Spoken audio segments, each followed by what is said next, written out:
किंतु मोहिनी तो अब मैं आपसे इतनी ज्यादा दूर चली जाऊंगी कि आप फिर मुझे कभी ढूंढ नहीं सकेंगी।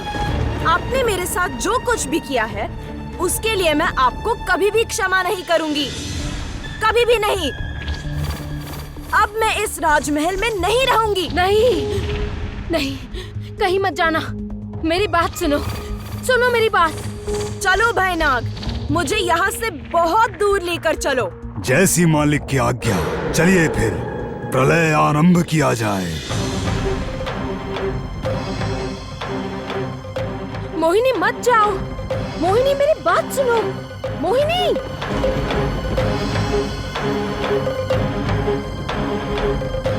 ओह!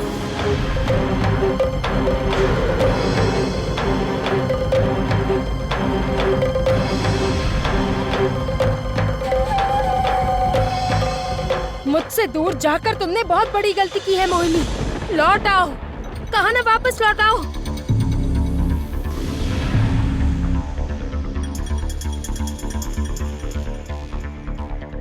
मुझसे दूर जा रही है कहकर मोहिनी कहाँ गई है?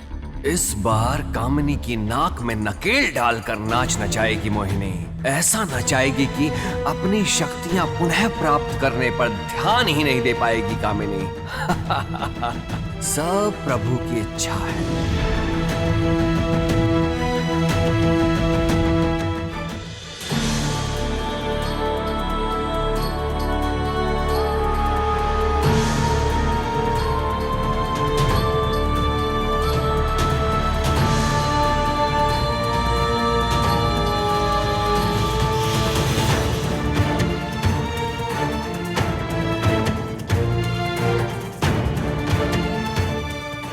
अच्छा जैना, तुम कुछ कह रहे थे ना कृष्णनाग के रक्त के बारे में। मेरे संग नागों का क्या संबंध है? नागों से संबंध तो तुम्हारा अवश्य है सखी, नहीं तो सोचो मैं तुम्हें कैसे मिलता। और किसी को तो नहीं मिला मैं, है ना? मैं भी यही बात सोच रही थी, मुझसे नागों का क्या संबंध है। किंतु इस विषय में किसी से प्रश्न करूं तो सब मौन धारण कर लेते हैं। मुझे तो कुछ पता ही नहीं चल पा रहा। तुम आ गई रोहिणी, तुमने कहा था इसलिए मैं यहाँ से हिला तक भी नहीं। किसी भी पशु पक्षी को यह पानी पीने भी नहीं दिया। इतना कड़क पहरा और कोई दे भी नहीं सकता। बहुत अच्छा किया तुमने। अब देखना सारे संकट टल जाएंगे। काश ऐसा ही हो। डर के मारे मेरी अवस्था खराब हो गई है। जल्दी जल्दी सब कुछ ठीक कर दो रोहिणी, ताकि मैं भी कहीं जा सकूं। तुम तनिक शांत हो जाओ मन पक्षी, पहले काम की बात करने दो। बेकार में समय नष्ट कर रहा है, डरपोक कहीं का। अधिक मत बोलो। तुम क्या जानो छोटे पक्षियों का कष्ट। तुम तो विशाल हो ना। पुनः मेरे आकार को लेकर प्रश्न उठाया। मैं विशाल हूँ तो क्या इसका मतलब मुझे कष्ट नहीं हो सकता? उफ, तुम दोनों चुप रहोगे? सरोवर का पानी विष मुक्त करने में देर हो रही है। हाँ, उचित कहा रोहिणी। एक काम करते हैं, मैं तुम्हें सरोवर के बीचों बीच ले चलता हूँ, वहाँ से तुम अपना काम कर सकोगी। हाँ, सही कहा तुमने। चलो ऐसा ही करते हैं।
पानी का विष खत्म हो गया सखी, अब कोई डर नहीं है।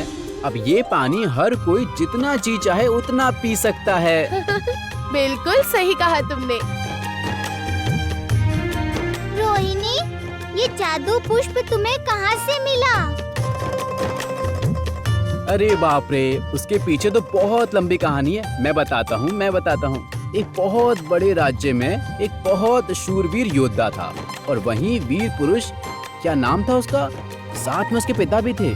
इस पुष्प के पीछे तो महाभारत हो गई, किंतु हाँ, यदि आज वो वीर पुरुष नहीं होता तो ईश्वर जाने क्या हो जाता।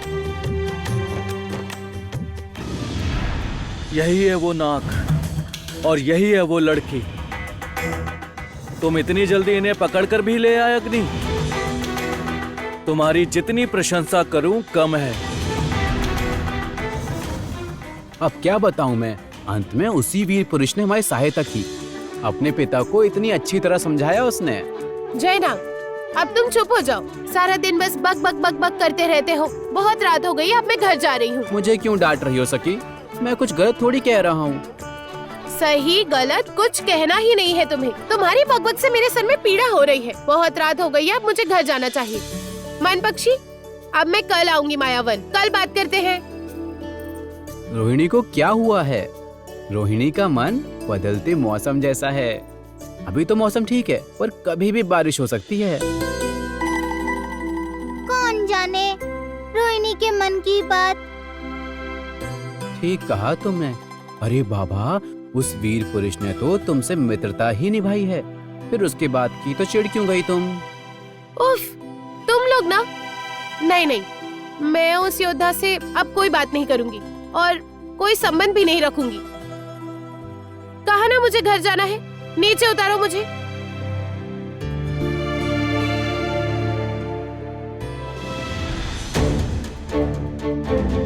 आप मुझे बंदी बनाकर लाना चाहते थे, किंतु क्यों? मैं तुम्हें सारी बात समझाता हूँ, तुम मुझे गलत मत समझो। वास्तव में मैं, इसका मतलब आप यहाँ मुझे झूठ बोल कर लाए थे? राजकुमारी ने मुझे भी नहीं समझा, मेरी कोई बात सुनी तक नहीं।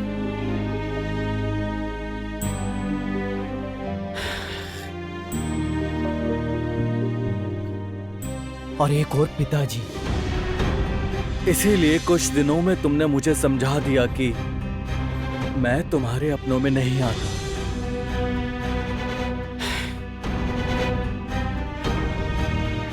मेरे जीवन में जो लोग सबसे ज्यादा महत्वपूर्ण हैं, आज उन्हीं लोगों ने क्रोधित होकर मुझसे मुंह फेर लिया है और मैं